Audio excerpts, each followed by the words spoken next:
Hey, what's going on, everybody? I got 5 Reddit stories for you guys today, and finally, yes, finally, I got a new PC, or a PC. And now I can use my own content instead of, waiting a while to get 30 minutes of footage from one of my friends. But I can use my own thing now, and yeah, with no issues, and I'll be able to post more. So, let's get into it. Alright, up first we got, am I the jerk for calling the cops on my aunt who stole my car for a family vacation? My aunt has always been somewhat unpredictable. One summer morning I woke up to find my car missing. Panic set in as I had no idea where it would be. After a frantic search, I received a text from my mom, I guess that says mom because it's just missing my, whatever, saying she had taken my car for a family vacation and would be back in a week. I was furious. She had not asked or even hinted that she needed it. My car was my pride and joy, not to mention my only means of transportation. I tried calling her, but she would not pick up. Days turned into a blur of frustration and worry. I had no idea where she was or what she was doing with my car. I felt helpless and angry. Finally, I decided enough is enough and called the police to report it stolen. A few days later, the police found her in a small town enjoying a vacation with some friends. She was arrested and charged with theft. The court sentenced her to 1 month in jail. It was one of the hardest decisions I've ever made, but it felt necessary to set boundaries and show her that actions had consequences. The whole situation left me feeling conflicted. On one hand, I felt guilty for putting my aunt in jail. She was family after all. On the other hand, I had to stand up for my property and myself. It was a harsh lesson for both of us, but ultimately strengthened my resolve. Wow, that was a very interesting story, but I have concluded that the person writing the story is not a jerk.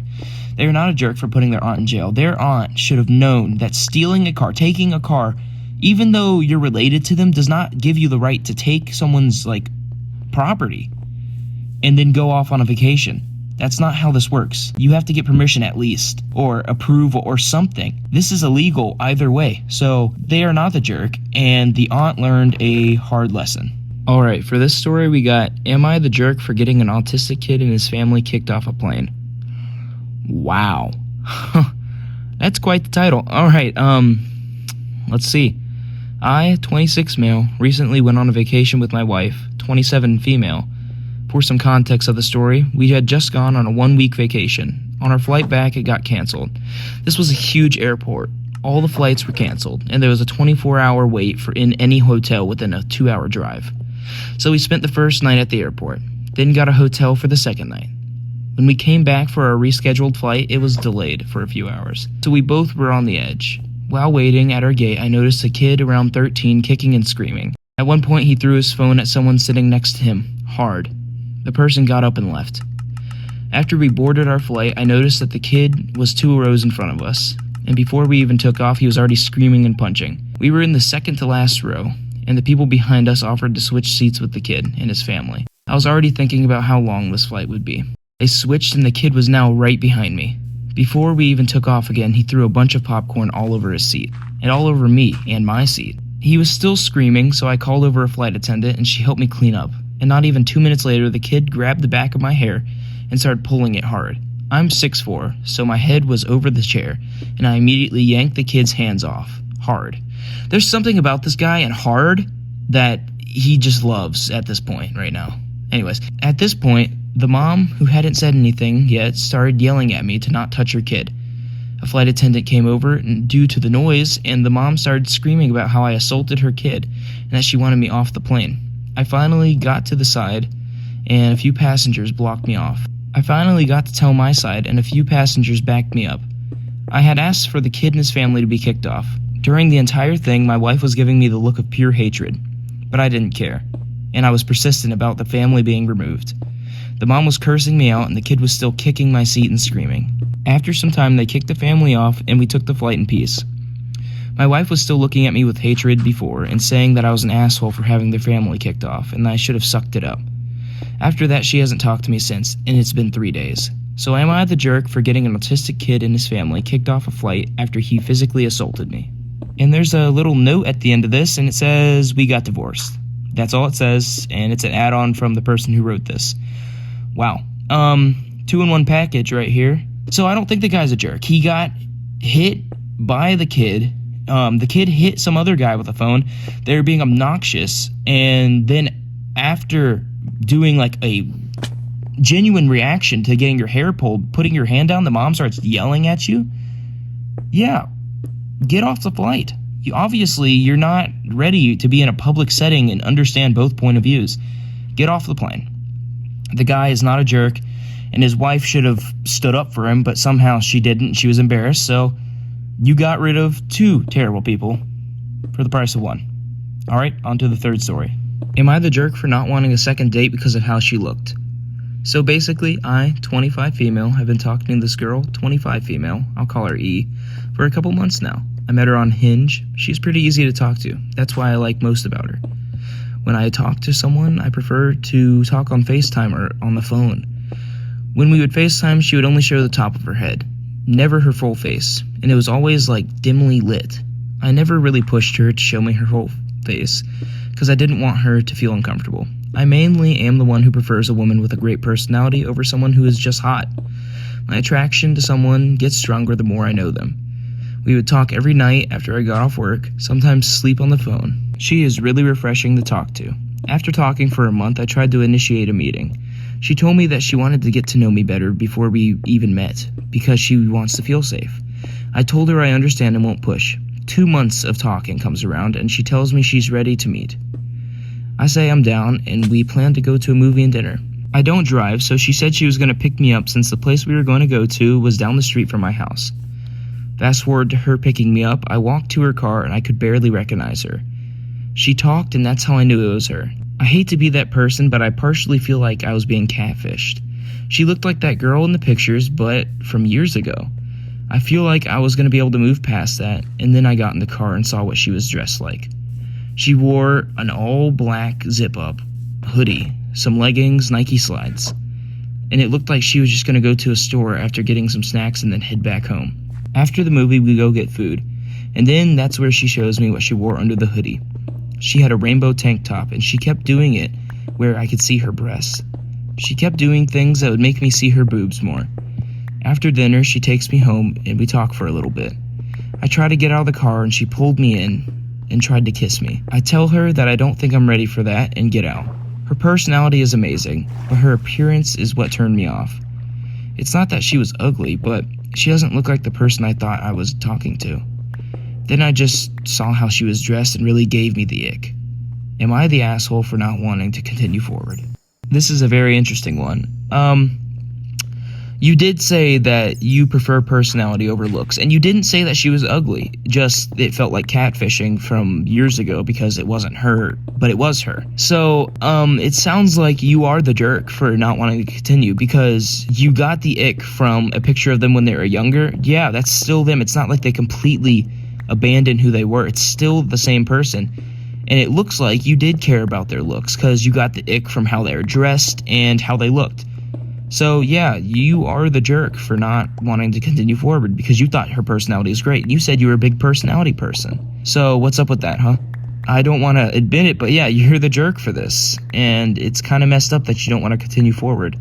Unless I'm seeing it differently, if you guys have any different perception of this, please comment. Alright, on to the next one. Am I the jerk for not picking my dad over my partner? My dad and I have always been close. Like, 100% a daddy's girl growing up. He was at every recital, every birthday party, always picking up the phone when I needed advice. But when I started seriously dating my current boyfriend, things shifted. My dad's never outright said that he doesn't like him, but it's always the passive-aggressive comments, the little jabs, the awkward silences when we're in the same room. It's obvious. He thinks my boyfriend isn't man enough, because he's more reserved and quiet, not some extroverted sports dude like my dad hoped for. It's been a whole thing. Last week, my dad invited me to go on this weekend fishing trip that we've always been wanting to do since I was a kid. Like a tradition. But this time, he made a point to say it was just the two of us, no extras. It made it super clear he didn't want my boyfriend there. The same weekend, my boyfriend's sister was having this small engagement dinner, and he asked me to come with him to meet some of his extended family. He never asked for stuff like this, and it felt important to him. I told my dad I was going to skip the fishing trip this year and go to the dinner instead. He lost it. He told me I was choosing a guy over family, and I was being disrespectful, and he hung up on me. He hasn't texted me since. I feel like I did the right thing, but I also feel sick about how it played out. Am I the jerk for picking my partner over my dad? This is a tough one. I think it all comes down to how old this girl is. Suppose she's in high school, and I don't even think it comes down to the age. They've been doing it for years. She seems grown enough. She has a boyfriend. I know it's choosing a guy over family, but things change. She's growing up. He needs to accept that she's growing up and doing something mature. I know it's mature either way, but she's making a more adult decision. She's going with her boyfriend to go meet family. Suppose this is the one. This is the guy that she's going to marry one day. It would be only right to go and meet some of his family, right? So I think she's not the jerk for picking her boyfriend over her dad, because her dad has years to recover after this. She's been doing this for years with her dad. He should understand that this is important, because he probably did the same things, or his wife did the same thing for him back when he was younger. So she is not the jerk for picking her boyfriend over her dad. All right, on to the last one. Fair warning, there's some terrible grammar in this story specifically. So if I mess up a couple times, it's because of how it's spelled, and the commas and periods are all like scattered through it. So hopefully we have no issues here. Am I the jerk for telling my mother it's her fault that I'm mentally ill? Hey, I'm F15 and my mother is F34, and she started dating my father, M50, when she was 15. He is an extremely abusive. He was beating her since start of their relationship, and she was 17 when she got pregnant with me. And my father was abusive to me too, only verbally. I don't want to get into it too much because it left me depressed, anxious, and I developed another mental illness. My first attempt to take my life was when I was 11, and it was the worst since. I did love my father, but then I stopped. But as a kid, probably till I was 9, I loved him, but I was scared of him for myself and my siblings, M11 and M4. And since I was like 5, I was conscious enough, what in the world, to see the fights, and I got into them. I only started getting bruises from it when I was older, when I was actually helping my mom. Well, I would always begged my mom to leave him. She had support and she had a job that was not religious. She have always leave him, but she didn't. Finally, last year she left him, but unfortunately the damage was done. With me and my brother, it hit me in depression, and with him, he started acting like him. And one night, I was fighting with my mother, and she told me, "Oh, I'm sorry for ruining your life." But it wasn't apologetic tone. I don't know how to describe it. English is not my first language. Oh, gosh. English is not my first language, but it was very sarcastic. Well, I told her she did, that it is her fault, that she didn't leave him. Then I said it's mainly his fault, but her too. I'm aware she knows it, but at that time I was so hurted and mad, and I feel really bad about telling her. It's also her fault. Am I the jerk? I am so sorry if I sounded like I was making fun of this Reddit poster for not being able to use proper grammar. I apologize if I sounded like that.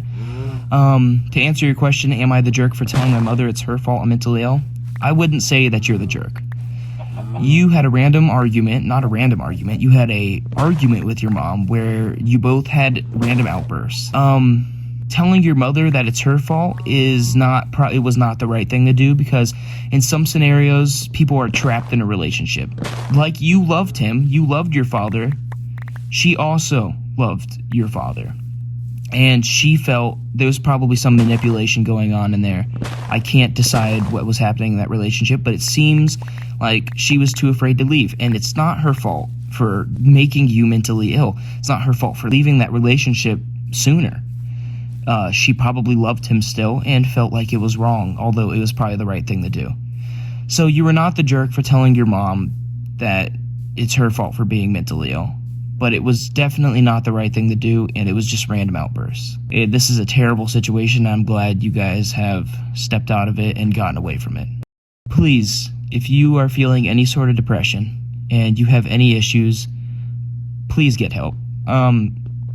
I don't know how many times I've had people talk to me about this. If you have an issue, please call someone, talk to someone about this, please, because people care for you. Even if it doesn't feel like it, people care for you. And depression is a very serious thing. Anyways, I appreciate every single one of you that have watched and subscribed to my channel.